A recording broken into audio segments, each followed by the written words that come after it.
Good evening. আজকে কিন্তু তোমাদেরকে একটা টিপস নিয়ে আলোচনা করব সুস্থ এবং দীর্ঘায়ু জীবনযাপনের জন্য। তার মধ্যে প্রথমেই হলো গিয়ে, যখন তোমরা খাবার খাবে সেটা কিন্তু অর্ধেক খাবার খাও, মানে পেট ভর্তি করে খেও না। 2 নম্বর হলো গিয়ে, প্রত্যেক দিন কিন্তু বাদাম জাতীয় খাবার, কিন্তু বাদাম জাতীয় না, বাদাম একটা খাদ্য তালিকায় রাখার চেষ্টা করো। যেরকম আমন্ড হোক বা কাজু হোক বা চীনাবাদাম হোক, যে কোনো অনেক রকমের বাদাম আছে, যে কোনো একটা খাদ্য তালিকায় রাখার চেষ্টা করো।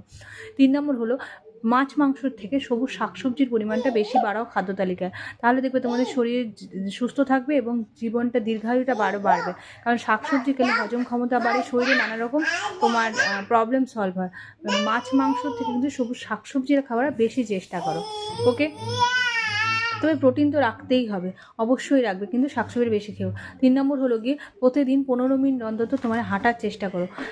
হাঁটার না হলে অন্তত বাড়ির নিচে একটু পায়চারি করো, সেটা আস্তে আস্তে 15 মিনিট করে 1 সপ্তাহ বাদে বাড়াও।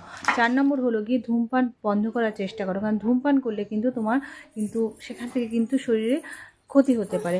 অ্যালকোহল খাওয়ারটাও কিন্তু বন্ধ করতে হবে তোমাদেরকে। এবং তার সঙ্গে সঙ্গে সুস্থ লাইফ লিড করার জন্য যে কটা টিপস বললাম, সেই কটা টিপস কিন্তু অবশ্যই মাথায় রেখো। তাহলে আজকের মতো বাই বাই, আবার কাল দেখা হচ্ছে নতুন কোনো টিপস নিয়ে।